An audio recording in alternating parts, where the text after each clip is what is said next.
సువార్త 9వ అధ్యాయము 6వ లేఖనం 7వ లేఖనం కూడా చదువుకొని మనం ప్రార్థన చేసుకుందాం. మొదట 2వ దినవృత్తాంతములు 30వ అధ్యాయము 26, 27 లేఖనాలు చదువుకుందాం. యెరూషలేము కాపురస్తులకు మిక్కిలి ఆనందము కలిగెను. ఇశ్రాయేలు రాజును దావీదు కుమారుడైన సొలొమోను కాలమునకు తర్వాత ఇలాగూ జరిగి ఉండలేదు.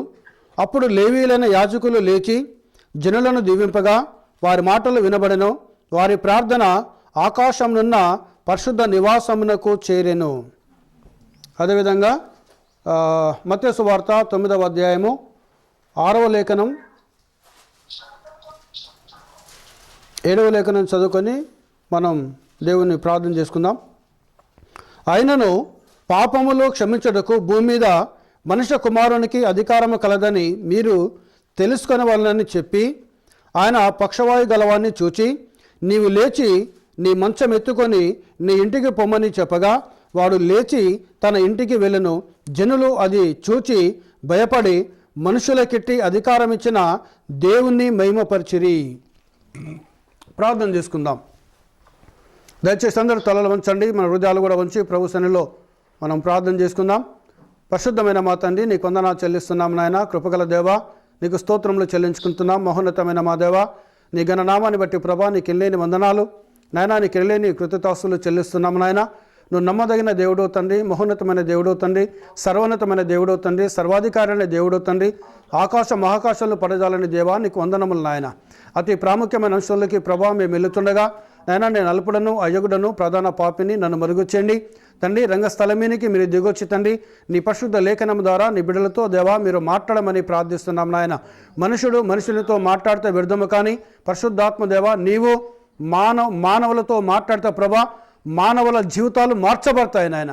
నీ మాటలు మాత్రమే మారుస్తాయి ప్రభా, నీ వాక్యం మాత్రమే మారుస్తుంది నాయన. నీ కొందనములు ఏ మనుషుడు ఏ మనుషుని మార్చలేడు, ఏ మనుషుడు ఏ మనుషుని రక్షించలేడు, ఏ మనుషుడు ఏ మనుషుని దీవించలేడు, ఏ మనుషుడు ఏ మనుషుని పాపాలు క్షమించలేడు. దేవా నీవు మాత్రమే చేయగలవు నాయన. ఆ అధికారం నీకు మాత్రమే ఉంది నాయన. నీకు స్తోత్రము నాయన. మా కోసం నాయన ఈ లోకానికి వచ్చిన గొప్ప తండ్రి నిన్ను స్తుతిస్తున్నాం. నువ్వు చేసే ప్రతి మేలును బట్టి నీకు వందనములు చెల్లిస్తున్నాం నాయన. నేను శూన్యమైనాను, జీరో అయినాను ప్రభా, నన్ను మరుగు చేయండి నాయన. మీరే దిగొచ్చి నీ పరిశుద్ధ లేఖనం ద్వారా నీ బిడ్డలతో మాట్లాడి తండ్రి. యూట్యూబ్లో ఉంటున్న బిడ్డలను కూడా ప్రభా వారి హృదయాలను తెరవండి, మనోనేత్రాలు తెరవండి. సత్యాన్ని గ్రహించి ఈ కాల వర్తమానం గ్రహించి ప్రభా నీ పరిశుద్ధ నామమైన యేసు క్రీస్తు నామంలో వారి పాపాల క్షమాపణ నిమిత్తము బాప్తిజము తీసుకొని నీ పరలోక రాజ్య వారసులుగా వారు జీవించడానికి దేవాన్ని కృపను దయచండి తండ్రి. మీరు ఆస్వాదించమని మమ్మల్ని మేము తగ్గించుకుంటూ నువ్వు చేసే ప్రతి మేలును బట్టి నీకు స్తోత్రములు చెల్లిస్తూ మా ప్రభును మా రక్షకుడైన యేసు క్రీస్తు పరిశుద్ధ నామంలో ప్రార్థిస్తున్నాం తండ్రి, ఆమెన్. దయచేసి కూర్చుందాం. అథారిటీ ఆఫ్ ప్రీస్ట్, యాజకులకు ఇచ్చిన అధికారం. దేవునికి స్తోత్రం, హల్లెలూయా. దేవుని పరిశుద్ధ నామానికి మహిమ కలుగునుగాక. యాజక ధర్మం మీద మనం దేవుని యొక్క వాక్యాన్ని ధ్యానం చేసుకుంటున్నాం. దేవునికి స్తోత్రం, హల్లెలూయా, హల్లెలూయా. ఎందుకు యాజకులను దేవుడు ఏర్పాటు చేసుకున్నాడు అనంటే, మొదట మనం గమనించినప్పుడు సినాయి పర్వతం మీనికి దేవుడు అగ్నిస్తంభంలో దిగివచ్చాడు. ఆయన అగ్నిస్తంభంలో దిగివచ్చడానికి ముందు మోషేను తన ఎద్దకు పిలుచుకొని మోషేతో మాట్లాడాడు. మోషే ఇశ్రాయేలు పెద్దలందరినీ పిలిపించుకొని ఎద్దకు 3 దినములు వారు పవిత్రమైన జీవితము జీవించమన్నాడు. ఎందుకనగా నేను అగ్నిస్తంభంలో సినాయి కొండని దిగొచ్చి నేరుగా ఒక మనుషునితో మాట్లాడినట్టుగా నేను నీతో మాట్లాడబోతున్నాను. అదేవిధంగా ఇశ్రాయేలు ప్రజలతో నేను మాట్లాడబోతున్నాను. దేవునికి స్తోత్రం, హల్లెలూయా.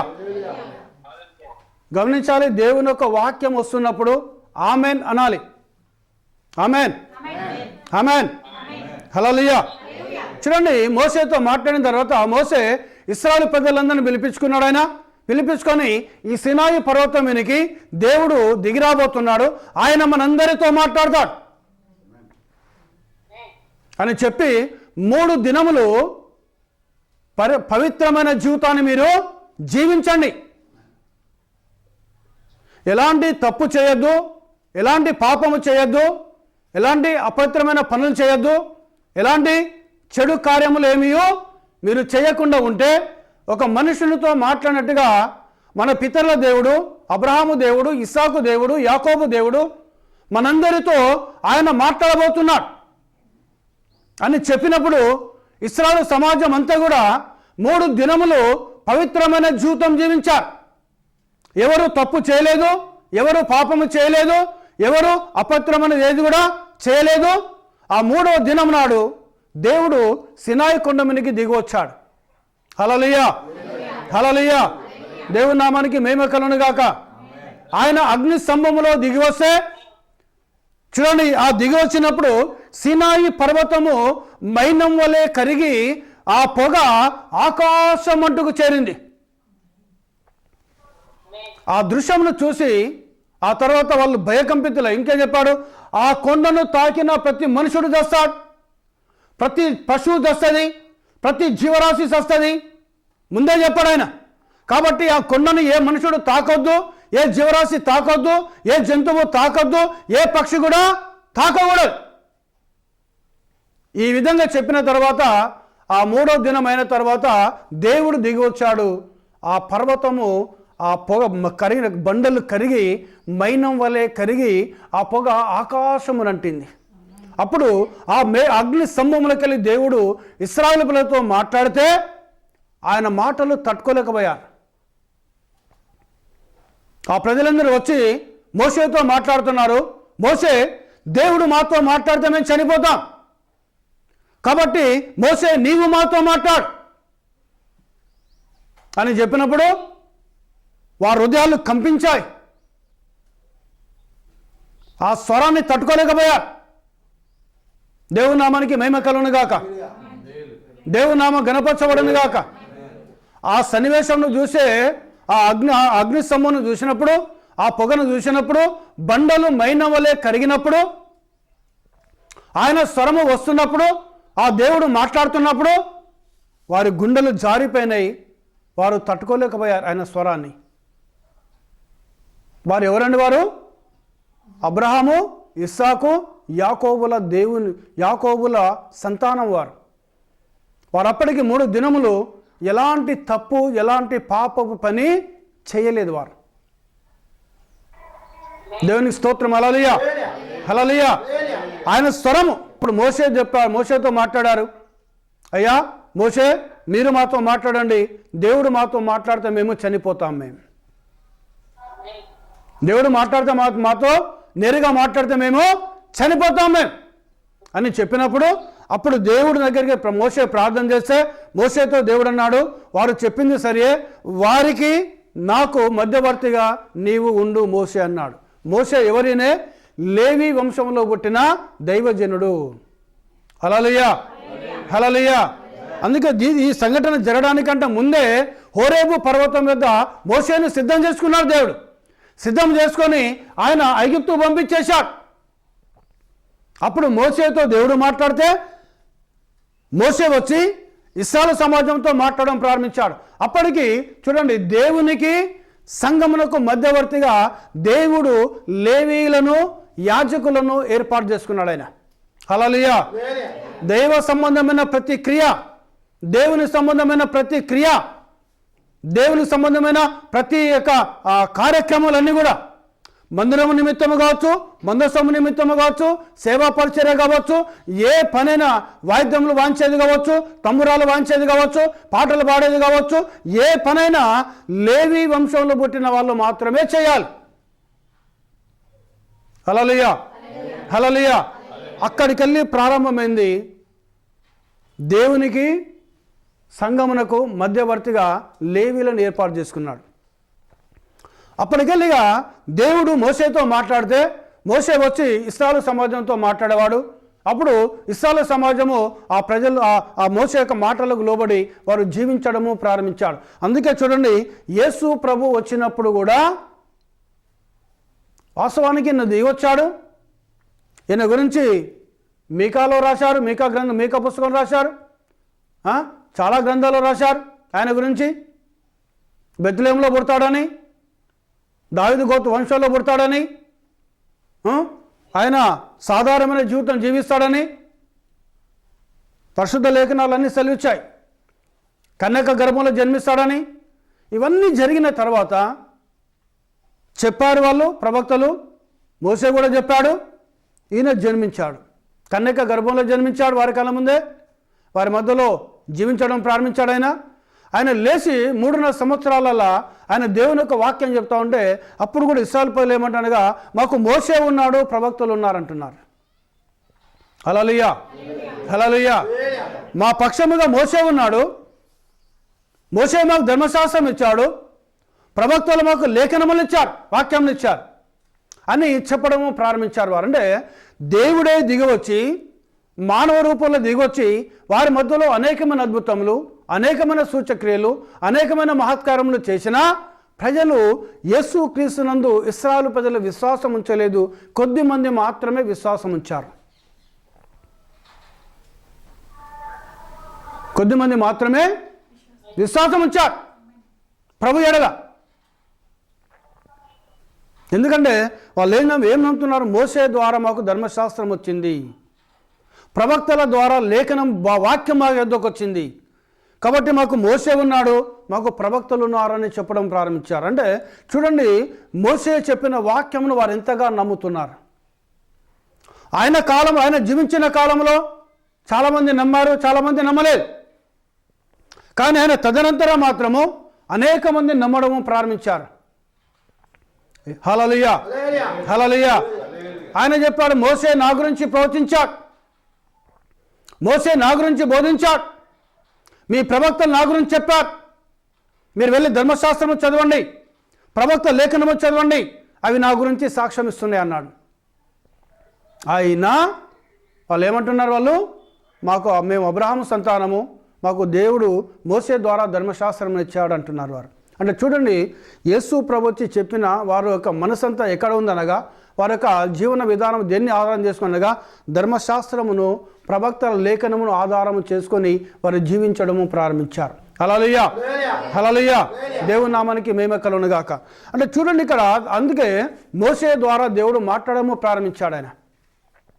ఇప్పుడు సంఘమును కూడా ఇశ్రాయేలు ప్రజలు ఒకవేళ పాపం చేసినప్పుడు, ఒకవేళ తప్పులు చేసినప్పుడు వారికి పరిహారముగా, ఎందుకంటే వారి మధ్యలో పాపము ఉండకూడదు. ఆయన అన్నాడు దేవుడు, నేను పరిశుద్ధుని కనుక మీరును పరిశుద్ధులై ఉండమన్నాడు ఆయన. ఈరోజు మనం గమనించండి ప్రియ సోదర సోదరా, మనం ఏ దేవునైతే ఆరాధన చేయుచున్నామో, మనం ఏ దేవునైతే కలిగి ఉన్నామో ఆయన పరిశుద్ధుడైన. హల్లెలూయా, హల్లెలూయా. వాక్యం చెప్తున్నప్పుడు ఆమెన్ అనాలి. పరిశుద్ధుడు అంటే ఆమెన్ అనాలి కదా, అవునా కదా?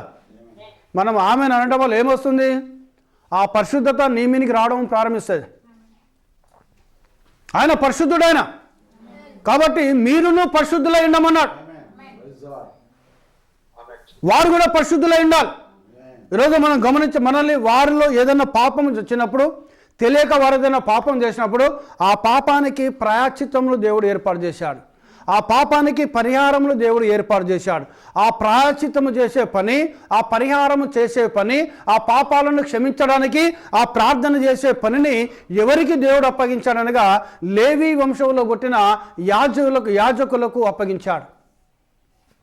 అందుకే ఇక్కడ చూడండి, 2వ దినవృత్తాంతములు 30వ అధ్యాయము, యెరూషలేము కాపురస్తులకు మిక్కిలి ఆనందము కలిగెను. ఎందుకు ఆనందము కలిగింది ఇక్కడ?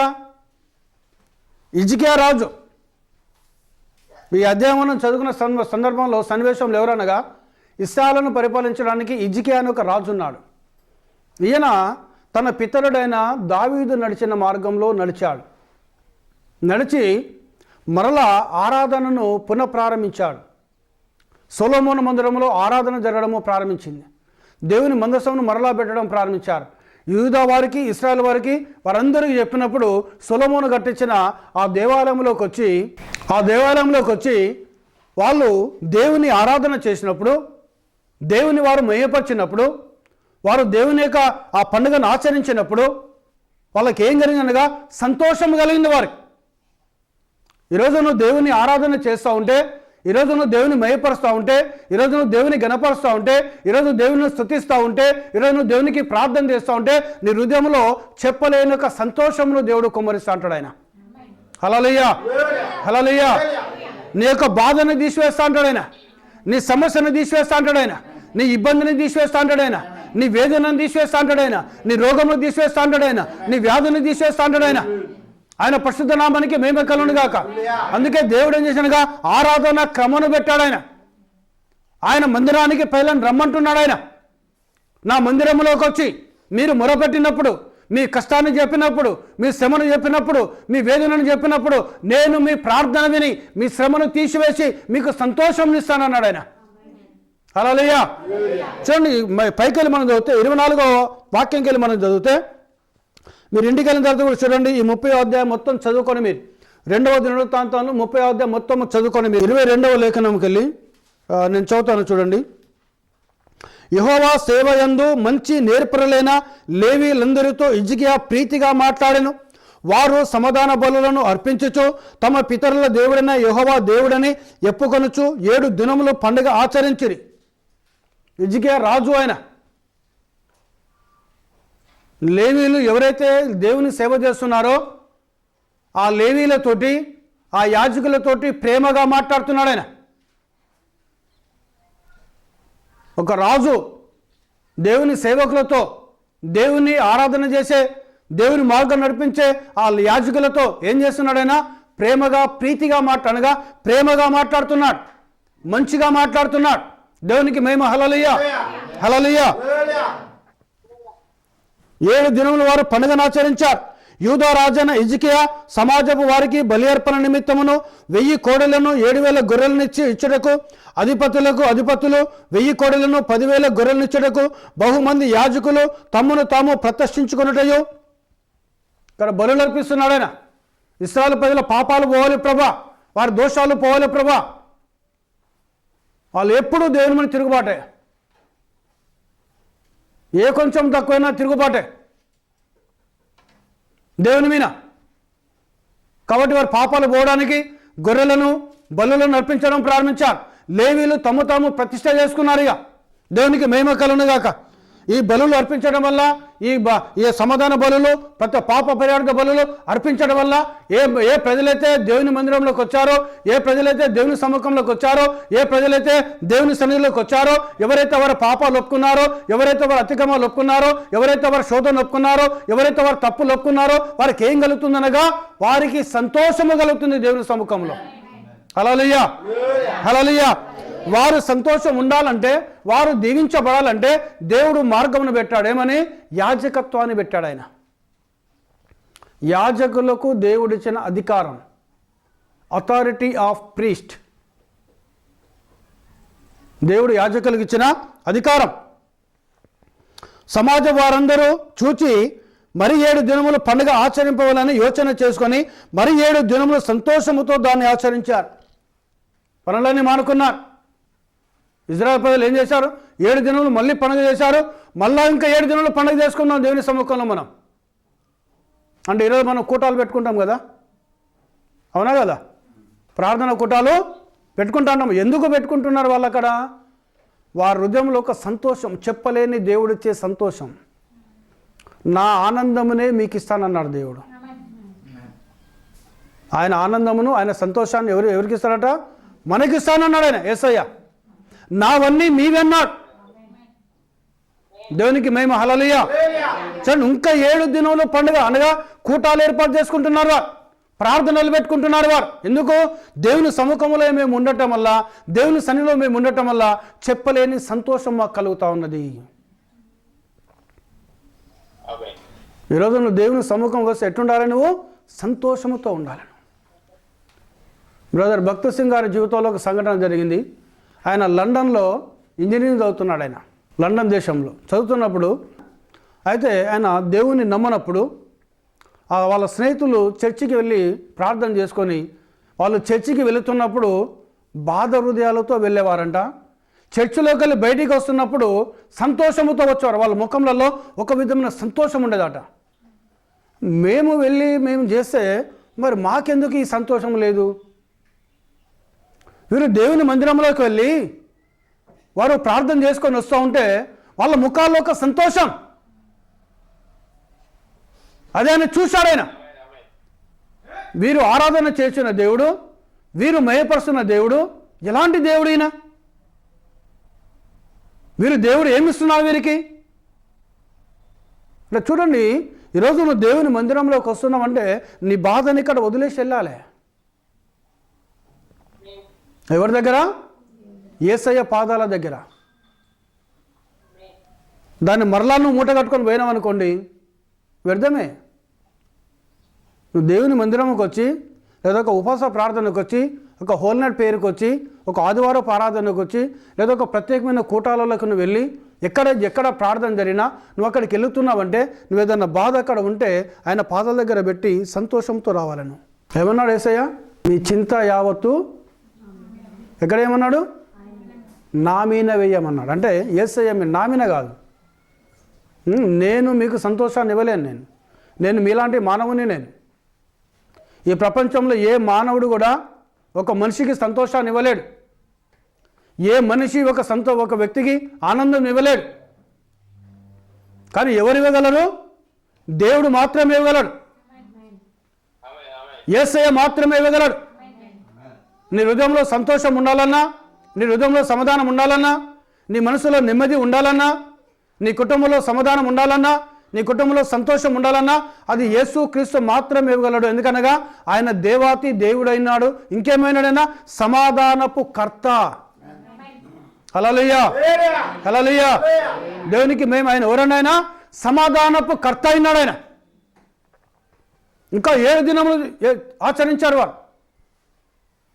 నువ్వు దేవుని సముఖంలోకి వస్తున్నావు అంటే నీ హృదయంలో ఒక పండగ. చూడండి, పండుగలు చేసుకుంటారు కదా, అవునా కదా? చేస్తారా చేయరా? ఆ పండుగ రోజు ఏమైనా కష్టాలు గుర్తొస్తాయి వారికి? వస్తాయండి? రావు. ఏముంటుంది? సంతోషం ఉంటుంది. దేవుని సన్నిధికి వస్తున్నావు నీవంటే ప్రియ సోదరు సోడా, ఏముండాలని లోపల ఒక పండుగ వాతావరణం ఉండాలని, సంతోషం ఉండాలని నీలో. ఎందుకంటే ఆ సంతోషాన్ని ఇచ్చేవాడు ప్రభువైన యేసు క్రీస్తు అయినాడు ఆయన. ప్రపంచంలో చాలామంది పండుగలు చేసుకుంటారు. వాళ్ళు పండుగ రోజు వారి బాధలు మొత్తం మర్చిపోతారు, వారి వేదన మొత్తం మర్చిపోతారు వారు. ఈరోజు నువ్వు దేవుని సన్నిధికి వస్తున్నావు అంటే ప్రియ సోదరుడు నువ్వు ఎట్లుండాలి? నీ బాధను, నా బాధ ఈరోజు నీ బాధతో వెళ్తున్నా దేవుని మందిరానికి, ఈ బాధ నా యేసయ్య చేతిలో పెడతా నేను. ఈ కష్టము నా యేసయ్య చేతిలో పెడతా నేను.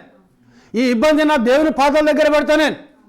ఎందుకంటే ప్రయాసపడి భారం మోస్తున్న సమస్త జనులారా నా యొద్దకు రండి, నేను మీకు శాంతిని ఇస్తానంటున్నాడు ఆయన, విశ్రాంతిని ఇస్తానంటున్నాడు ఆయన.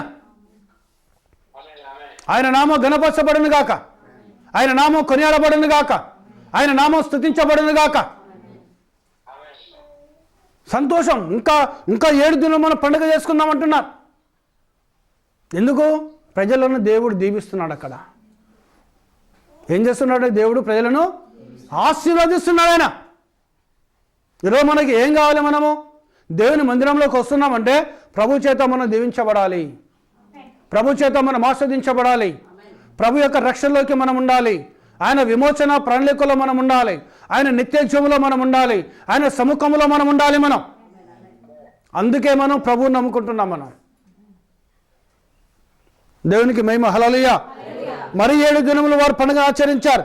అప్పుడు యాజకులు, లేవీలు, యూదా వారిలో నుండి, ఇశ్రాయేలు వారిలో నుండి వచ్చిన సమాజపు వారందరూ, ఇశ్రాయేలు దేశంలో నుండి వచ్చిన యూదా కాపులను అన్యులను సంతోషించిరి. వాళ్ళు మాత్రమే కాదంట, ఈవెన్ అన్ని జనులు కూడా సంతోషించారు. ఎవరు పండుగ చేసుకుంటే? ఇశ్రాయేలు ప్రజలు దేవుని మందిరంలోకి వెళ్ళి పండుగ చేసుకుంటే. వారి హృదయాలకు ఎందుకు సంతోషం వచ్చింది తెలుసా అండి? దేవుని ఆరాధన చేయటం వల్ల. అందుకే పౌలు అంటాడు, ఆరాధించుడి ఇంకా ఆరాధించుడి, స్తుతించుడు ఇంకా స్తుతించుడి. మీకు సంతోషం కలిగిందా? పాటలతో దేవుని మహిమపరచండి అంటున్నాడు. ఆనందం కలిగిందా? కీర్తనలతో దేవుని మహిమపరచండి అంటున్నాడు ఆయన. ఎందుకనగా ఆయన మహిమకు యోగ్యుడైనాడు ఆయన. ఈవెన్ అన్ని జనులు కూడా సంతోషిస్తున్నారు వీళ్ళు దేవుని ఆరాధన చేస్తూ ఉంటే.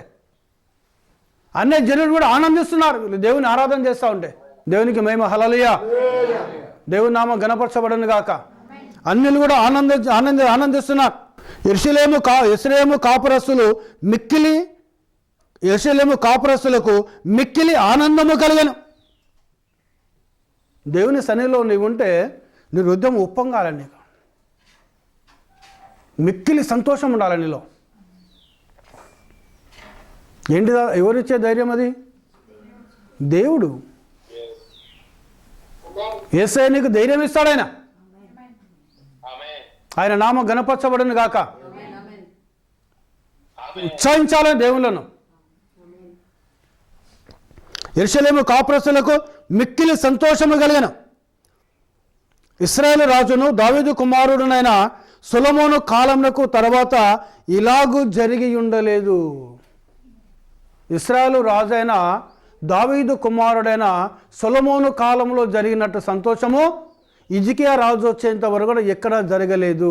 హిజ్కియా రాజు వచ్చి మరలా ఆ ఆరాధన క్రమాన్ని ఏర్పాటు చేసిండు. ఆయన ఆరాధన మళ్ళీ పునఃప్రారంభించాడు ఆయన. అప్పుడు ఇశ్రాయేలు అందరూ కూడా దేవుని మందిరంలోకి వచ్చారు, దేవుని సన్నిధిలోకి వచ్చారు. వాళ్ళలో ఆనందం కలిగింది ఆరాధన చేసినప్పుడు. అప్పుడు లేవీలైన యాజకులు లేచి, ఇక్కడ సీనాయి కొండ మీద దేవుడు మాట్లాడితే ప్రజలు ఏమంటున్నారు? ఇశ్రాయేలు ప్రజలు, ప్రభువా మోషే దేవుడు మాతో మాట్లాడితే మేము చనిపోతాం, మేము నీవు మాతో మాట్లాడమన్నారు. కాబట్టి దేవుడు ఏం చేశాడు? వారి మాటను గౌరవించాడు. గౌరవించి ఏం చేశాడు? ఆయన యాజక ధర్మాన్ని పెట్టాడు, లేవీలను యాజకులను పెట్టాడు ఆయన. ఇప్పుడు లేవీలైన యాజకులు ఎవరండి? లేవీలైన యాజకులు ఏం చేస్తున్నారు? వాళ్ళు లేవీలైన యాజకులు లేచి జనులను దీవింపగా, ప్రజలను ఎవరు దీవిస్తున్నారండి? లేవీలంటే ఎవరు? అందుకే ఏర్పాటు చేసుకున్న జనాంగం వారు. పిలువబడిన వారు అనేకులు, కానీ ఏర్పరచుకున్న వారు కొద్దిమందే. ఇప్పుడు 12 మంది కుమారులలో ఎవరిని ఏర్పాటు చేసుకున్నాడు సేవ చేయడానికి? దేవుడు లేవీ వంశమును మాత్రం ఏర్పాటు చేసుకున్నాడు. అందుకే లేవీల అయిన యాజకులు లేచి ప్రజలను దీవించడము ప్రారంభించారు, ప్రజలను ఆశీర్వదించడం ప్రారంభించారు. హల్లెలూయా.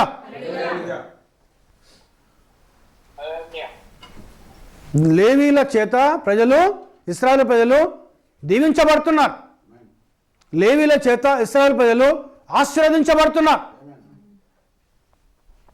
ఇంకేం చేస్తున్నారు వాళ్ళు? వారి మాటలు వినబడిన దీవింపగా, జనులను దీవింపగా వారి మాటలు వినబడను, వారి ప్రార్థన ఆకాశమునున్న పరిశుద్ధ నివాసమునకు చేరెను.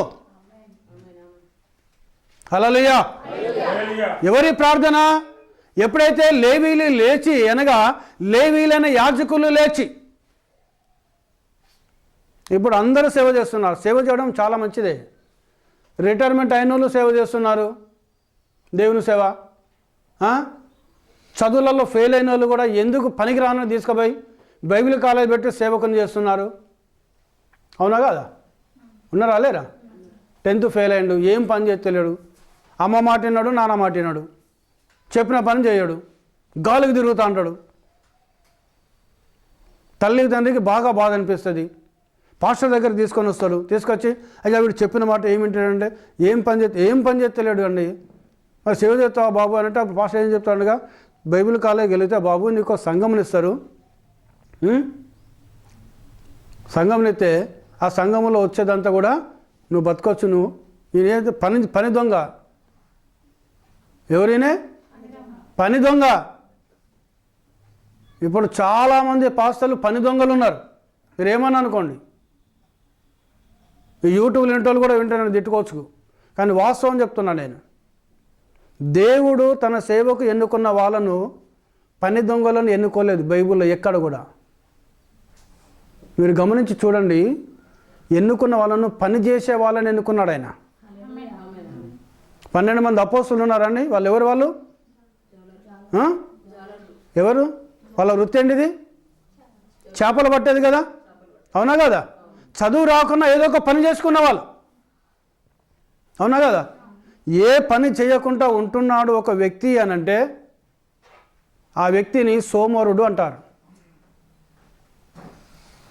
అవునా కదా? ఎప్పుడు దేవుడు సోమవారంలోనూ తన సేవకు పిలవలేదు బైబుల్ ఎక్కడ కూడా. నేను బైబుల్లో విషయం చెప్తున్నాను. నేను బయట చాలామంది ఉన్నారు, 10th ఫెయిల్ అయితే బైబుల్ సంకరం పెట్టుకుంటాడు, బైబిల్ కాలేజ్ పోతాడు, 3 నెలల ట్రైనింగ్, 6 నెలల ట్రైనింగ్, సంవత్సరం ట్రైనింగ్ అంటాడు, ఓ సంఘం చూపిస్తాడు, 4 ముచ్చాలు చెప్తాడు, పిట్టకథలు చెప్తాడు. ఏం కథలని? పిట్టకథలే అన్నీ. మొన్న నేను ఒక మీటింగ్ పోయిన, సేవకుల మీటింగ్కు. అక్కడ ఏం చేస్తాడు, ఒక వ్యక్తి నిలబెట్టాడు, ఈయనకి కష్టం ఉండే, నేను ఈయనకి ఈ విధంగా సేవ చేశాను, ఈ విధంగా ప్రార్థన చేశాను, ఈయన దేవుడు బాగు చేశాడు అని నిలబెట్టి సాక్ష్యం చెప్తాడు. అది వాక్యం. అదేంటి? అది వాక్యం. అది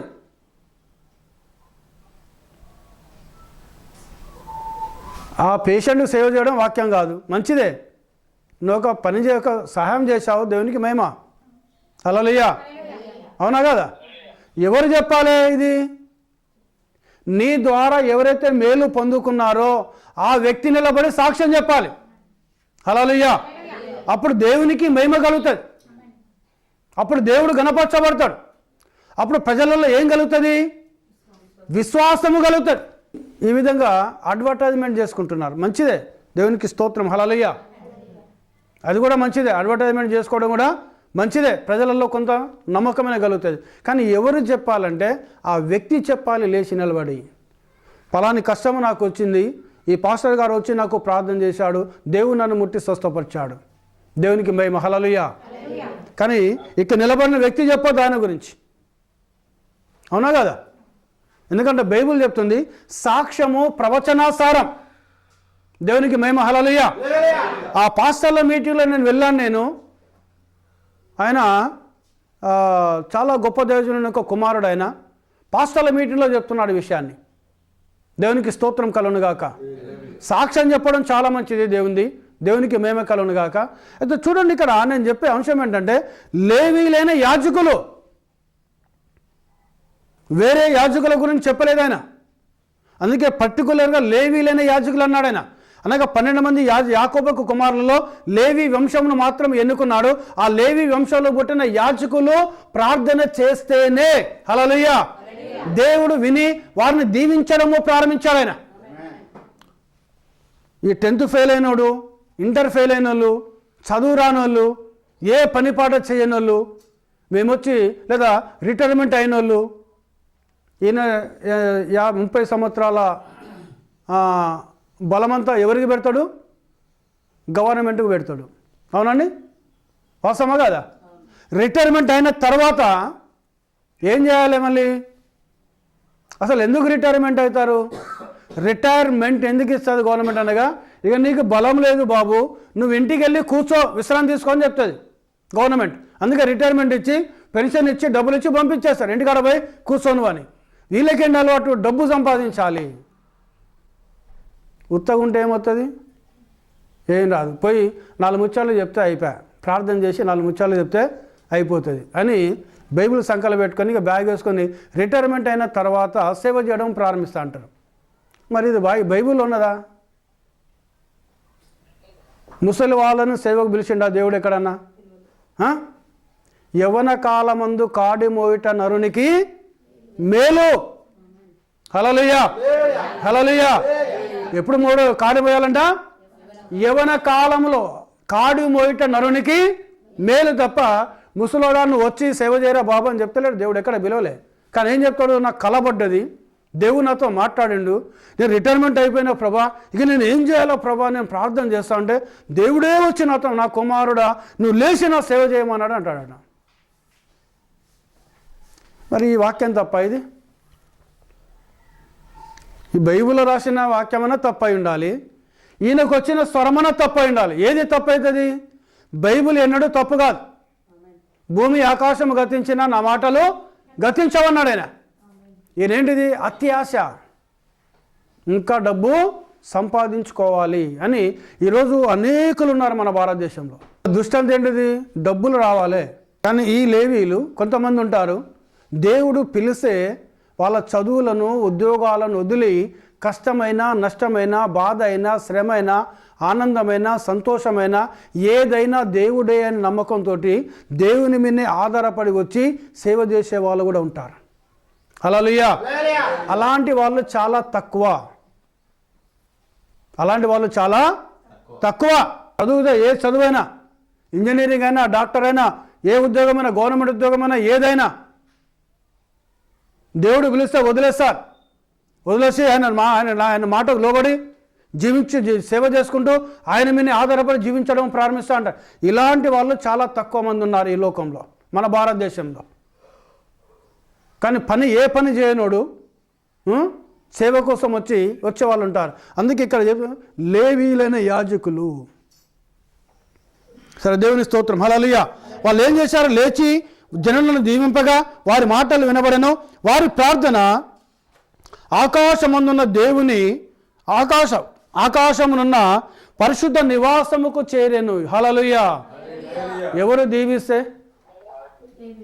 లేవీలైన యాజకులు దీవించడం వల్ల ఇశ్రాయేలు ప్రజల యొక్క ప్రార్థన ఎక్కడికి వెళ్ళింది? ఆకాశమందున్న దేవుని సముఖంకి వెళ్ళింది. అంటే లేవీలకు దేవుడిచ్చిన ఆధిక్యత. దేవునికి స్తోత్రం. హల్లెలూయా. లేవీలకు ఏమిచ్చాడు ఆధిక్యత? ప్రజల పాపాల నిమిత్తం మొదట పరిహారం చెల్లించాలి. అంతేనండి. ఇశ్రాయేలు ప్రజలైన పాపం చేస్తే, అంతకుముందు మనము ఒక కోడెని కానీ గొర్రెని కానీ తీసుకొచ్చి ప్రధాన యాజకుని దగ్గర పెట్టి దాని మీద చేతులు పెట్టి పాపాలు ఒప్పుకున్నప్పుడు ఆ ప్రధాన యాజకుడు దాన్ని కడిగి బలిపీఠం మీద పెట్టి బలి అర్పించి ఆ రక్తమును తీసుకొని ఆ కుటుంబ యజమాని తల మీద ప్రోక్షించినప్పుడు 1 సంవత్సరం వరకు అతని పాపాలు క్షమించబడతాయి. అప్పుడు అతని నిమిత్తము ప్రధాన యాజకుడు లేచి ప్రార్థన చేసే దేవుడు ఆ కుటుంబస్తుల పాపాలను దేవుడు క్షమించడము ప్రారంభిస్తున్నాడు. హల్లెలూయా. హల్లెలూయా. అవునా కదా? వాస్తవమా కదా? మరి ఈ ఆధిక్యత ఎవరికి ఇచ్చిండు? ఆయన లేవీలైన యాజకులకు ఇచ్చాడు. ఈరోజు ఒక విశ్వాసను నీ ప్రార్థన దేవుని సముఖంకి వెళ్ళాలనంటే, నువ్వు చేసే ప్రార్థన దేవుని సన్నిధికి చేరాలంటే లేవీలు నిన్ను దీవించాలి. నీ నిమిత్తము మొదగాల వాళ్ళు ప్రార్థించాలి. దేవుని సముఖం ఫస్ట్ నువ్వు దేవుని మందిరానికి రావాలి. నేను ఇంట్లో కూర్చొని ప్రార్థన చేసుకుంటా ప్రభా అంటే కాదు. అది దేవుని మందిరానికి రావాలి. లేదా దైవ సేవకుని పిలిపించుకుని ఇంట్లో ప్రార్థన కూటమన్నా పెట్టుకోవాలను. అప్పుడు ఏం జరుగుతుంది? దేవుని సేవకుడు వచ్చి నీ ఇంట్లో ప్రార్థన పెట్టడం వల్ల దేవుని పరిశుద్ధత నీ గృహంలోకి వస్తుంది. ఎందుకంటే ఎక్కడైతే 2 లేక 3 నా నామమున ప్రార్థిస్తారో వారి మధ్యలో నేను ఉంటానని వాగ్దానం చేశాడు ఆయన. హల్లెలూయా. హల్లెలూయా. 2 లేక 3 ఉన్నారంటే చాలు. దేవుడు ఆ కుటుంబంలోకి వచ్చి అక్కడ ఆరాధన జరిగినప్పుడు, స్తుతియాగం జరిగినప్పుడు, ప్రార్థన జరిగినప్పుడు, పాపాలు ఒప్పుకున్నప్పుడు, లేవీలైన యాజకులు లేచి వాళ్ళని దీవించినప్పుడు ఆ కుటుంబం ఆశీర్వదించబడుతుంది. ఆ కుటుంబము దేవుని చేత దీవించబడుతుంది. ఎందుకనగా వారి పాపాల నిమిత్తము పరిహారం చెల్లించడం జరుగుతుంది అక్కడ. వారి పాపాల నిమిత్తము ప్రార్థన చేయడం జరుగుతుంది అక్కడ. వారి అతిక్రమాల నిమిత్తము ప్రార్థన చేయడం జరుగుతుంది అక్కడ. ఇప్పుడు ఈ అధికారం ఎవరికి ఇచ్చాడైనా? లేవీలైన యాజకులకు ఇవ్వటం వల్ల ప్రజల పాపాలు క్షమించబడి, ప్రజల అతిక్రమాలు క్షమించబడి, వారి ప్రార్థన దేవుని సముఖంకి వెళ్ళి దేవుని ఎద్దకలి సంతోషమును, దేవుని ఎద్దకలి ఆనందమును, దేవుని ఎద్దకలి ఉత్సాహమును, దేవుని ఎద్దకలి దీవెనలను, దేవుని ఎద్దకలి ఆశీర్వాదమును, దేవుని ఎద్దకలి స్వస్థతను, దేవుని ఎద్దకలి కృపను నీవినికి తీసుకొని వస్తుంది. అందుకే ఈరోజు క్రైస్తవులు దీవించబడుతున్నారు.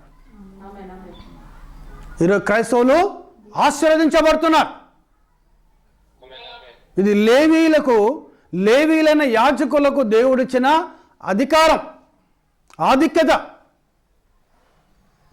ఇంకొక మాట నేను చూపిస్తాను. నేను సంఖ్యాకాండం 6వ అధ్యాయము 22, 23, 24 లేఖనాలు చదవండి. 24, 25, 26 వరకు. యెహోవా మోషేకు ఇలాగ సెలవిచ్చెను, నీవు అహరోనుతోనూ అతని కుమారులతోనూ ఇలాగూ అనము. ఎవరితో మాట్లాడుతున్నాడు దేవుడు?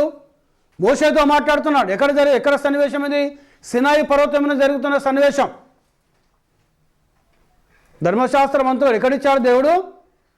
40 దినములు 40 రాత్రులు సినాయి కొండ మీద మోషేని పిలిపించుకొని అక్కడ మోషే అగ్నిస్తంభం సముఖంలో ఉండి దేవుడు చెప్తా ఉంటే రాయడం ప్రారంభించాడు. ఆదికాండం అక్కడే రాశాడు. ఆదికాండం, ఇంకేంటండి, నిర్గమకాండం, లెవియాకాండం, సంఖ్యాకాండం, ద్వితీయోపదేశకాండం. ఈ 5 కాండములు, 5 పుస్తకాలను మోషే రాశాడు. ఆయన దేవుడు చెప్తా ఉంటే, దేవుని స్తోత్రం, హల్లెలూయా. ఇప్పుడు మోషేతో దేవుడు ఏం మాట్లాడుతున్నాడు? నీవు అహరోనుతోను అతని కుమారుతోను ఇలాగనము, అమ్మ చదువమ్మ, మీరు ఇశ్రాయేలీయులను ఇలాగూ దీవించవాలని. హల్లెలూయా. ఎట్లా దీవించాలి? ఎవరు దీవించాలి? లేవీలైన యాజకులు. ఎందుకనగా అహరోను లేవి వంశంలో పుట్టిన యాజకుడైన, ప్రధాన యాజకుడైన, ఆయన కుమారుడు కూడా యాజకులు వారు. కాబట్టి ఇలాగ అనము, చదవమ్మా. యెహోవా నిన్ను ఆశీర్వదించి నిన్ను కాపాడును గాక. చదవమ్మా. యెహోవా నీకు తన సన్నిధిని ప్రకాశింపజేసి నిన్ను కరుణించును గాక. చాలండి, ఒక నిమిషం ఆగండి. ఇజ్రాయేలు పిల్లలను ఎలా దీవించాలంటే అహరోను సంతానం, అహరోను అతని యొక్క కుమారులు లేవీలైన యాజకులు ఎలా దీవించాలంట? యెహోవా నిన్ను ఆశీర్వదించి నిన్ను కాపాడును గాక. అంతేనండి, అవునా కదా? ఎవరు దీవించాలి? యాజకులు దీవించాలి. ఎవరి నామంలో? ప్రభు నామంలో. యెహోవా అని తెలుగు బైబిల్లో ఉంది, కానీ ఇంగ్లీష్ బైబిల్లో మనం చూస్తే లార్డ్, ప్రభు అని ఉంటుంది అక్కడ. ఇంకేమంటున్నాడు? యెహోవా తన సన్నిధిని ప్రకాశింపజేసి నిన్ను కరుణించునుగాక. దేవుని సన్నిధిని మీనికి రావాలన్నా, దేవుడు నిన్ను కనికరించాలన్నా ఎవరు దీవించాలి నిన్ను? లేవీలైన యాజకులు దీవించాలి. వాళ్లకు దేవుడు ఇచ్చిన ఆధిక్యత, దేవుడు వారికి ఇచ్చిన అధికారం. దేవునికి మహిమ, హల్లెలూయా. చదువమ్మా. యెహోవా నీ మీద తన సన్నిధి కాంతి ఉదయింపజేసి నీకు సమాధానము కలగజేయును గాక. ఏంటిది? ఫస్ట్ ఆశీర్వాదము, మొదటి ఆశీర్వాదము, కాపాడుట, సన్నిధి, ప్రకాశము, కరుణ, ఇంకేంటిది? కాంతి, సమాధానం. ఇవన్నీ ఎవరి ద్వారా వస్తున్నాయని మీకు డైరెక్ట్ దేవుడే వచ్చి నిన్ను దీవించటం లేదు, గుర్తుంచుకోవాలి. చెప్పిండా ఎక్కడన్నా దేవుడు వచ్చి డైరెక్ట్ వచ్చి నేను నిన్ను దీవిస్తాను బిడ్డ అని చెప్పిండా? బైబుల్ ఎక్కడ లేదు, ఒక్క లేఖనము లేదండి. మరి అలా దీవిస్తానన్నప్పుడు ఈ మార్గం పెట్టదు కదా ఆయన. ఇన్ని దీవెనలు నీ మీదకి రావాలి. ఆయన సన్నిధి నీ మీద ఉండాలి, ఆయన కాపుదల నీకు ఉండాలి, ఆయన దీవెన నీకు ఉండాలి, ఆయన సమాధానం నీకు ఉండాలి, ఆయన ప్రకాశము నీ మీద ఉండాలి, ఆయన కాంతి నీ మీద ఉండాలి. హల్లెలూయా, హల్లెలూయా. అవునా కదా? దేవుని సముఖంలోకి వచ్చావంటే ఇవన్నీ ఆశీర్వాదాలు నీ మీద ఉండాలి. దేవునికి మహిమ, హల్లెలూయా. ఇంకేం చెప్పు, ఇంకే చదవమా. అట్లు వారు ఇశ్రాయేలీయుల మీద నా నామమును ఉచ్చరించుట వలన నేను వారిని ఆశీర్వదించుతును. హల్లెలూయా. ఎవరి నామంలో నీ మీదకి ఆశీర్వాదాలు రావాలి? ప్రభు నామంలో రావాలి. అంతేనండి. మరి ఈరోజు ఆశీర్వాదం ఇస్తున్నారు చాలామంది. ఎప్పుడైనా మీరు చర్చిలోకి వెళ్ళారా? చివరి ప్రార్థన అయిన తర్వాత ఏమైనా ఆశీర్వదిస్తారు? తండ్రి అయిన దేవుని నుండి, కుమారుడైన యేసు క్రీస్తు నుండి, పరిశుద్ధాత్ముని యొక్క అన్యోన్య సహవాసం మీకు కలుగునుగాక అంటారు. విన్నారా ఎప్పుడన్నా ఇది? వినలేదా? విన్నారా? వినలేదా? తండ్రి అయిన దేవుని నుండి, కుమారుడైన యేసు క్రీస్తు నుండి, పరిశుద్ధాత్ముని యొక్క అన్యోన్య సహవాసం మీకు కలుగునుగాక. మరి చెప్పిండా దేవుడు ఇక్కడ? చెప్పిండా ఆయన? ఇశ్రాయేలు ప్రజలను లేవీలైన యాజకులు ఈ విధంగా దీవించినప్పుడు, ఎవరి నామంలో? ప్రభు నామంలో దీవించినప్పుడు నేను ఆకాశం నుండి వారిని ఆశీర్వదిస్తాను. హల్లెలూయా. అవునా కదా? వాస్తవమేనండి. మరి ఇక్కడ నీకు ఆశీర్వాదములు కూడా తప్పుడు ఆశీర్వాదం ఇస్తున్నారు వాళ్ళు. ఆశీర్వాదం కూడా తప్పుడు ఆశీర్వాదమే నీకు వచ్చేది. మరి అలా చెప్పలేదు ఇక్కడ దేవుడు. ఆయన మీరు వెళ్ళి పత్రికలు రాశాడు అపోస్తలుడైన పౌలు. లాస్ట్కి వెళ్ళి చదవండి మీరు. ప్రభు కృప మీకు తోడైండునుగాక, యేసు క్రీస్తు కృప మీకు తోడైండునుగాక. అవునా కదా? ఇవే ఉంటాయా? తండ్రి అయిన దేవుని నుండి, కుమారుడైన యేసుక్రీస్తు నుండి, పరిశుద్ధాత్మని అన్నున్న సహవాసము మీకు తోడుగా ఉండునుగా. కానీ ఎక్కడ రాసిండు ఆయన? రాసిండని? మరి పాత నిబంధన గ్రంథంలో ప్రభునామంలోనే ఆశీర్వాదం అన్నాడు. కొత్త నిబంధన గ్రంథంలో ప్రభునామం ఏంటిది? యేసుక్రీస్తు. ఆకాశము కింద మనుషులలో ఇవ్వబడిన మరి ఏ నామంలో రక్షణ లేదు నీకు. హల్లెలూయా. ఏ నామంలో రక్షణ? ప్రభువైన యేసుక్రీస్తు నామంలో రక్షించబడతావు. మరి దీవెన కూడా అదే నామాలు రావాలి కదా, అంతేనా కదా?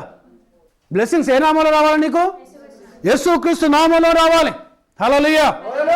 చూడండి, ప్రార్థన ఎవరు చేసినా యేసుక్రీస్తు నామంలో చేస్తాం. అవునండి? రోగి మీద చేయబెడితే యేసుక్రీస్తు నామంలో చేయబెట్టి ప్రార్థన చేస్తాం. అంతేనండి? వాస్తవమా కదా? దయ్యాలను తండ్రి అయిన దేవుడు, కుమారుడైన దేవుడు, పరిశుద్ధాత్మైన దేవుడు వెళ్ళమంటే వెళ్తాయా? ఒక దయ్యం పట్టును తీసుకొచ్చి ముందు పెట్టి ఈ విధంగా వెళ్ళమంటే వెళుతుందో చూడండి, అడగండి. మీరు ఎక్స్పెరిమెంట్ చేయండి. మీరు ఎక్కడైనా పోయి పోదు. ఎట్లా పోతుంది? నా నామములో మీరు దయ్యములను వెళ్ళగొట్టుదురు అన్నాడు యేసయ్య. ఈ మాట ఎవరు చెప్పిన మాట? ఇది యేసయ్య చెప్పిన మాట. ఇది ఆయన నామములో. హల్లెలూయా. నువ్వు దయ్యాలను ఆయన నామములో వెళ్ళగొడతావు, రోగులను ఆయన నామములో స్వస్థపరుస్తావు, అద్భుతాలు ఆయన నామములో జరుగుతాయి, మహత్కారములు ఆయన నామములో జరుగుతాయి, ఆయన నామములో నువ్వు ఆశీర్వదించబడతావు, ఆయన నామములో నువ్వు దీవించబడతావు, రక్షణ ఆయన నామములో వస్తుంది, విమోచన ఆయన నామములో వస్తుంది. ఇవన్నీ ఆయన నామములోనే. అవునా కదా? వాస్తవమేనండి? సత్యమేనా నేను చెప్పేది? హల్లెలూయా. ఆమేన్. సత్యమేనా? మరి ఇవన్నీ యేసుక్రీస్తు నామంలో చేసి అతి ప్రాముఖ్యమైనది ఏంటండి క్రైస్తవునికి?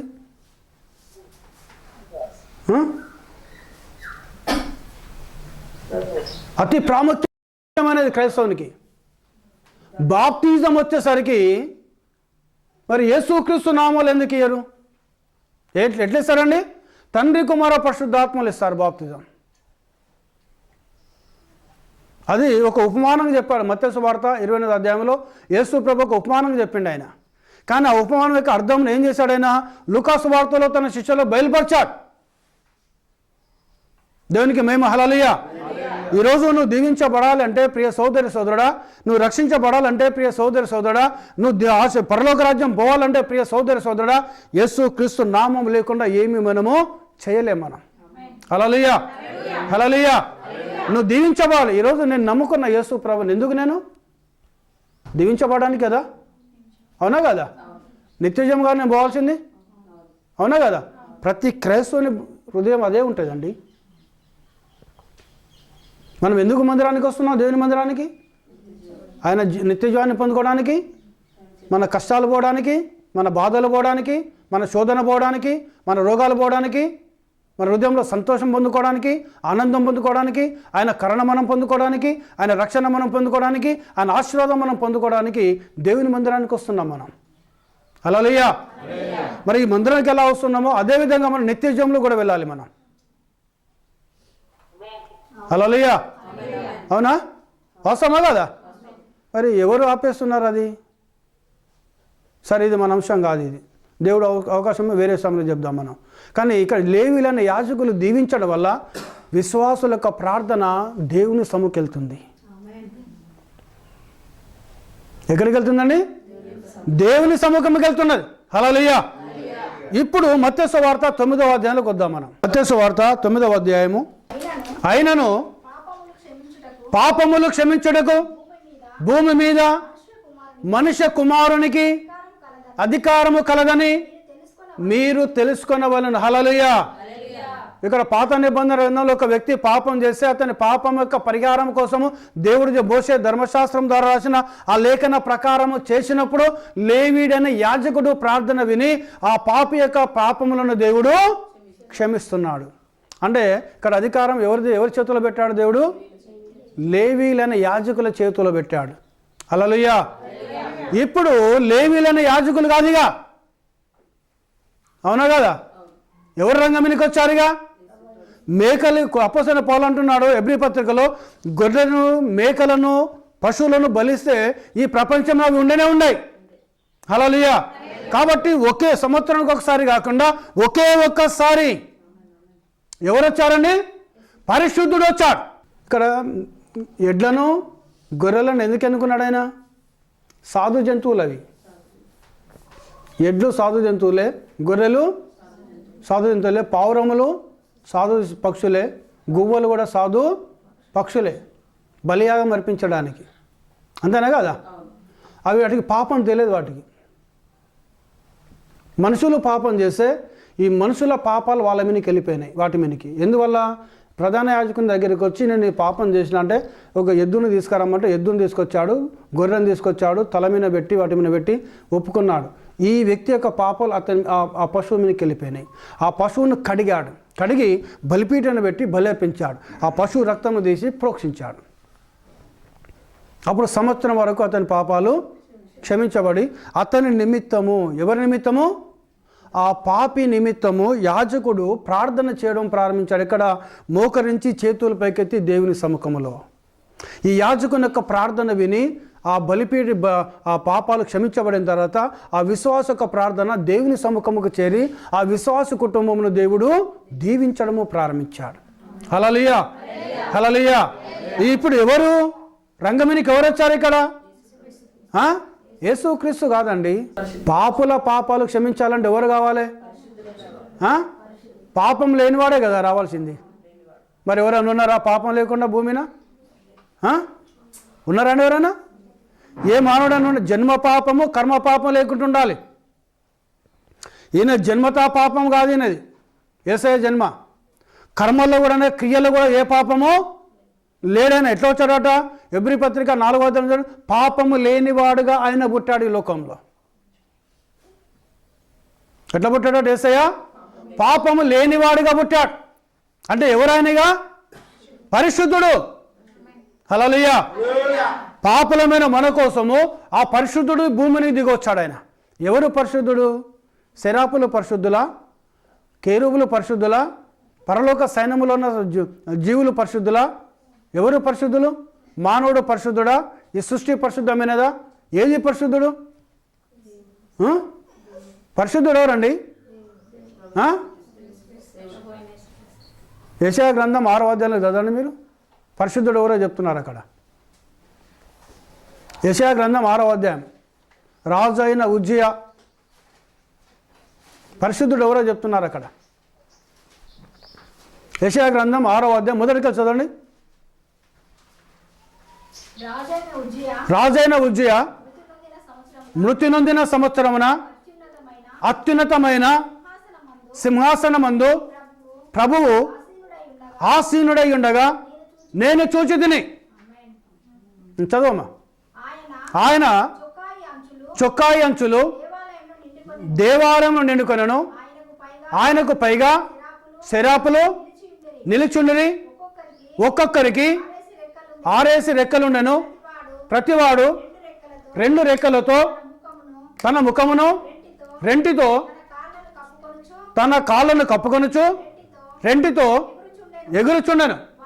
వారు సైన్యములకు అధిపత్యగు యెహోవా పరిశుద్ధుడు, పరిశుద్ధుడు, పరిశుద్ధుడు, సర్వలోకము ఆయన మహిమతో నిండియున్నది అని గొప్ప స్వరముతో గాన ప్రతిగానములు చేయుచుండిరి.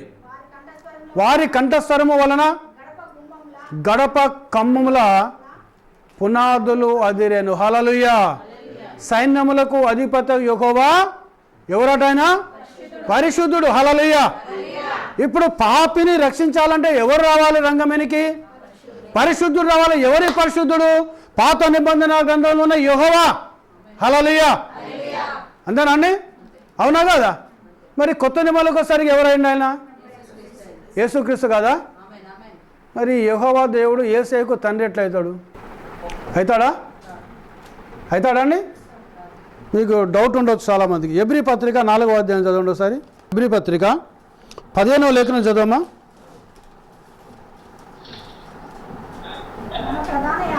మన ప్రధాన యాజకుడు మన బలహీనతల యందు మనతో సహా అనుభవం లేనివాడు కాడు గాని సమస్త విషయములలో మన వలనే శోధింపబడినను ఆయన పాపము లేనివాడుగా ఉండను. ఎవరాటినే? ఎవరి మన ప్రధాన యాజకుడు? యేసుక్రీస్తు కదా. అంటే పాపం లేనివాడు అంటే ఎవరినే? పరిశుద్ధుడా కాదా? పరిశుద్ధుడా కాదా?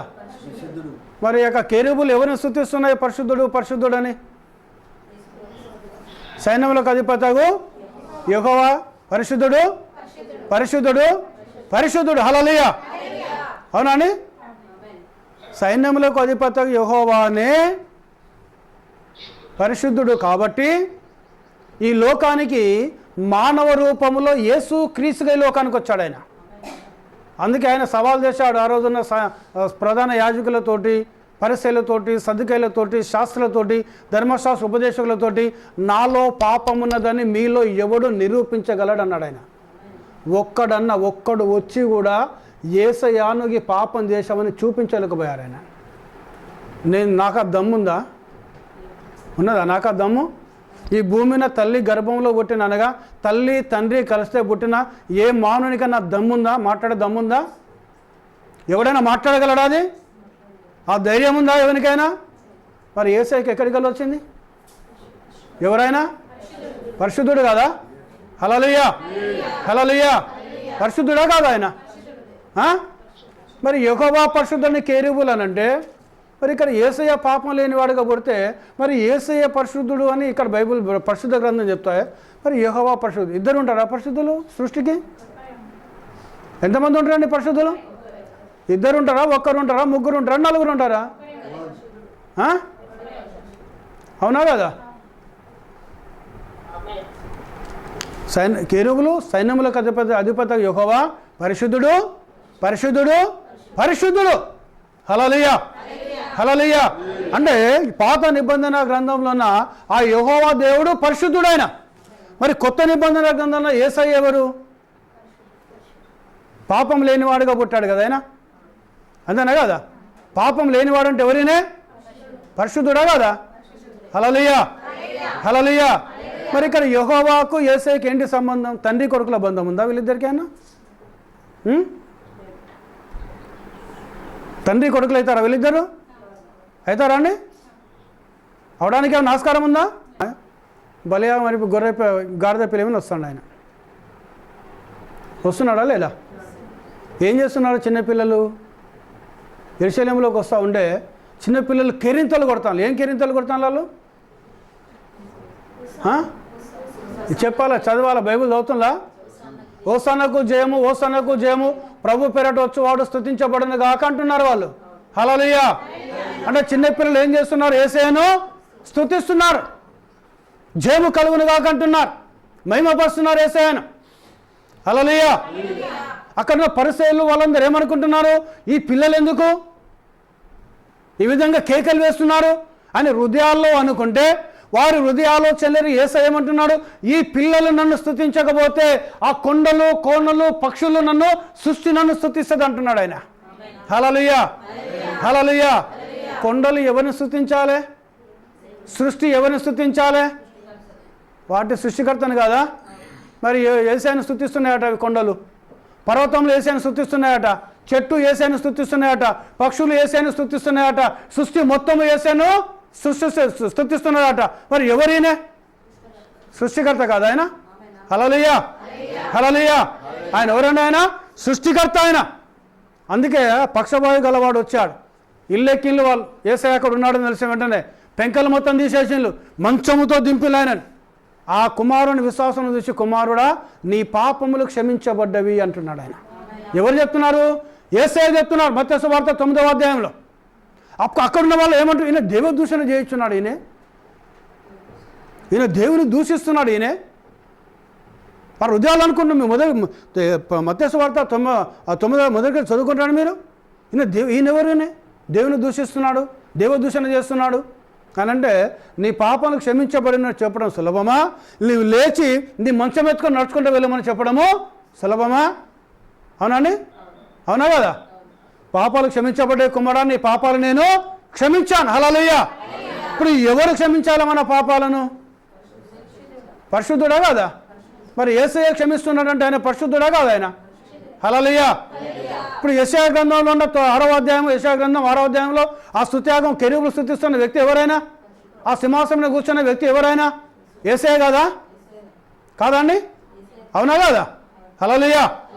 యేసు ప్రభు కాదా ఆయన? యేసు ప్రభువే. ఎందుకంటే ఆయనే స్తుతికి పాత్రుడైన.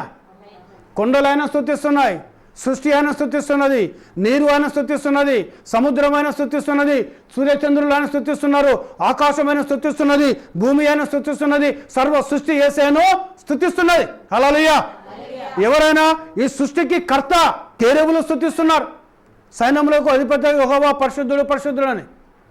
ఇప్పుడు పరిశుద్ధుడు మాత్రమే పాపాలు క్షమించాలి, వేరే వాళ్ళు కాదు. అందుకే యాజకులను ప్రత్యేకంగా పెట్టుకో, వాళ్ళ జీవన శైలి స్పెషల్, ప్రత్యేకత. అవునండి? అవునా కదా? వాళ్ళ జీవితం ఎట్టుండాలి? ప్రత్యేకంగా ఉండాలి. దేవునికి మహిమ కలుగును గాక. ఇక్కడ యేసయ్య జీవితం కూడా ఎట్లుండే? ప్రత్యేకంగా ఉన్నది. పాపాలు క్షమించబడ్డే కుమారుడు అన్నాడు, నువ్వు లేచి నీ పరిపెత్తుకొని నడుచుకోవడం అన్నాడు. కథం లేచిండు, పరిపెత్తుకొని నడుచుకుంటూ ప్రజలు భయపడుతున్నారు. వాళ్ళు ప్రజలు ఏమయ్యారు అక్కడ? చదవండి 9వ అధ్యాయం, మత్తయి సువార్త 9వ అధ్యాయం చదవండి. మనం ఎంత గొప్ప దేవుని మనం కలిగి ఉన్నామండి. 9వ అధ్యాయం, మత్తయి సువార్త 9వ అధ్యాయము. తర్వాత ఆయన దోణ ఎక్కి సముద్రము దాటి తన పట్టణంలో ప్రవేశింపగా ఇదిగో జనులు పక్షవాయుతో మంచం పట్టి ఉన్న ఒకని ఆయన ఎద్దకు తీసుకొని వచ్చిరి. యేసు వారి విశ్వాసము చూసి, కుమారుడా ధైర్యముగా ఉండుము, నీ పాపములు క్షమించబడి ఉన్నవని పక్షవాయు గలవానితో చెప్పాను. చదువుమా. ఇదిగో శాస్త్రంలో కొందరు ఇతడు దేవదూషణ చేయుచున్నాడని తమలో తాము అనుకొనగా. బయటికి అంటలేరాట వాళ్ళు మనసులలో అనుకుంటాను. అవునా కదా? ఈ మనసులో అనుకున్న ఆలోచన గ్రహించండినే. ఎవరు గ్రహించారు? యేసయ్య. ఎవరైనా ఇప్పుడు నేనేమనుకుంటానో నాకు తెలుసా? మీకు తెలుసా? మీకు కానీ నేనేమనుకుంటానో ఆయనకు తెలుసు, మీరేమనుకుంటున్నారో ఆయనకు తెలుసు. ఆయనకు హల్లెలూయా, హల్లెలూయా. మనం ఏమనుకుంటున్నామో యేసయ్య తెలుసు. ఇక్కడ దేవునికి మహిమ కలుగును గాక. హల్లెలూయా. వాళ్ళు శాస్త్రులు ఏమనుకుంటున్నారు? ఈయన ఎవరినే దేవదూషణ చేయుచున్నాడు అని తమలో తాము అనుకొనగా. చదవమ్మా. యేసు వారి తలంపులు గ్రహించి, మీరెందుకు మీ హృదయములలో దురాలోచనలు చేయుచున్నారు? నీ పాపములు క్షమించబడినవని చెప్పుట సులభమా? లేచి నడుమని చెప్పుట సులభమా? అయినను పాపములు క్షమించుటకు భూమి మీద మనుష్య కుమారునికి అధికారము కలదని మీరు తెలుసుకొనవలని అని చెప్పి, ఆయన పక్షవాయు గలవానిని చూచి, నీవు లేచి నీ మంచం ఎత్తుకొని నీ ఇంటికి పొమ్మని చెప్పగా వాడు లేచి తన ఇంటికి వెళ్ళెను. జనులు అది చూచి భయపడి మనుషులకిట్టి అధికారం ఇచ్చిన దేవుణ్ణి మహిమపరిచిరి. హల్లెలూయా. వారి హృదయాల్లో అనుకున్నది యేసు గ్రహించి, మీరు ఎందుకు చెడు ఆలోచన చేస్తున్నారు? భూమి మీద మనుష్య కుమారునికి పాపములను క్షమించే అధికారము కలదు. ఎక్కడికి వచ్చింది? సినాయి కొండ మీనికలు వచ్చింది. అక్కడికి వెళ్ళి. అవునండి? అవునా కదా? మరి ఇది మర్మం. ఇది తెలుసా అండి? ఇది ఎక్కడ ఎవరిది మర్మం? ఇది దేవుని స్తోత్రం. హల్లెలూయా. ఇక్కడ మనుష్య కుమారుడు చెప్పాడు, భూమిన మనుషుల పాపాలు క్షమించడానికి మనుష్య కుమారునికి అధికారం కలదు. ఎవరి మనుష్య కుమారుడు? యేసుక్రీస్తు ఆయన. హల్లెలూయా. అందుకే యాకోబు యొక్క సంతానంలో లేవి వంశంను ప్రత్యేకం పెట్టుకున్నాడు ఆయన. అంతేనా? ఇప్పుడు వారు మిమ్మల్ని క్షమించిన తర్వాత మీ ప్రార్థనలు దేవుని సముఖము చేరుతాయి. అందుకే అక్కడ హిజ్కియా రాజు ఎట్లా మాట్లాడుతాం? లేవీలతోటి జాగ్రత్తగా మాట్లాడుతాడు, మర్యాదగా మాట్లాడుతాడు. అందుకే ఈరోజు దేవుని సేవకులమైనా యాజకులమైనా మీరు కోపం తెచ్చుకొని వాళ్ళతో చెడుగా ప్రవర్తించి చెడుగా మాట్లాడి వాళ్ళ మీద అసూయపడి వాళ్ళ మీద సన్నుకున్నారనుకోండి, ఖచ్చితంగా మీకు పాపం. అది హిజ్కియా రాజే చాలా ప్రీతిగా మాట్లాడుతాడు ఆయన. అవునండి? హల్లెలూయా, హల్లెలూయా. సన్నుకోవడం కాదు, సేవకులను తిట్టేటోళ్ళు కూడా ఉన్నారు. దేవుని సేవకులను ఏం చేస్తారండి? తిట్టటోళ్ళు ఉన్నారు భయంకరంగా. దేవుడు వాళ్ళని దీవించును గాక. హల్లెలూయా, హల్లెలూయా. దేవుడు వాళ్ళని మహిమపరచును గాక. చూడండి, ఇక్కడ ఆ అధికారం ఎవరి చేతులకు వెళ్ళిపోయింది? యేసయ్య చేతులకు వెళ్ళిపోయింది. అవునండి. ఇప్పుడు ఆయన వచ్చి ఎవరికి ఇచ్చాడు మళ్ళీ అధికారము? నా నామముల మీద దయ్యాలను వెళ్ళగొడతారు. శిష్యులకు ఇచ్చిండా? శిష్యులు నమ్మిన వాక్యం తీసుకున్న వారికి మళ్ళీ ఇచ్చాడు ఆయన? దేవుని సేవకులకు ఇచ్చాడు. తర్వాత ఇంకెవరికి ఇచ్చిండు ఆయన? విశ్వాసి కూడా ఇచ్చేసిండు. హల్లెలూయా. నమ్మిన వారి వలన ఈ సూచక్రియలు కనబడును. హల్లెలూయా. అంటే ఇప్పుడు నీ జీవితం ఎలా ఉండాలి? పరిశుద్ధమైన జీవితం కలిగి ఉండాలన్న. అప్పుడు నీ హృదయంలో సంతోషం ఉంటుంది, నీ హృదయంలో ఆనందం ఉంటుంది. దేవుని పాపాలు క్షమిస్తాడు, దేవుని కనికరం చూపించాడు, దేవుని కుటుంబాన్ని ఆస్వాదించడం ప్రారంభిస్తాడు. దేవుని ప్రార్థన దేవుని సముఖముకు చేరుతుంది. హల్లెలూయా. వాళ్ళు భయపడుతున్నారు అక్కడ. నీ పాపాలు క్షమించబడ్డాయి, లేచి నడిచాడు, నీ మంచం పట్టుకొని పోతాడు ఆయన. ప్రజలు భయపడ్డారు. వాళ్ళు ఏంది ఇది? అవునా కదా? అవసరమా కదా? కుష్ఠరోగులు వచ్చి యేసయ్యను ఏమంటున్నారు? ప్రభా, నీకు ఇష్టమైతే శుద్ధిని చేయి. నాకు ఇష్టమే, నువ్వు శుద్ధుడు కా అన్నాడు. ఇట్లా ముట్టితేనే కథం కుష్ఠం పోయింది. ఎవరండి ఈయన? ఎవరు యేసయ్య? ఎవరు అండి ఆయన?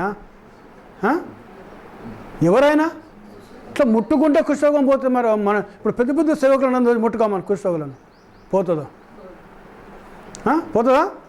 మరి యేసయ్య ఎవరండి ఆయన? పరిశుద్ధుడు ఆయన.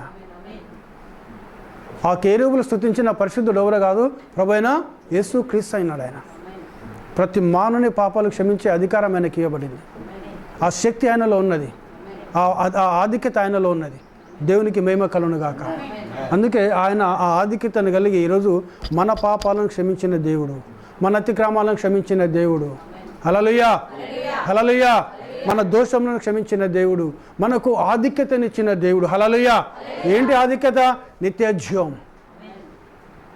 ఏంటి ఆధిక్యత? ఏంటండి?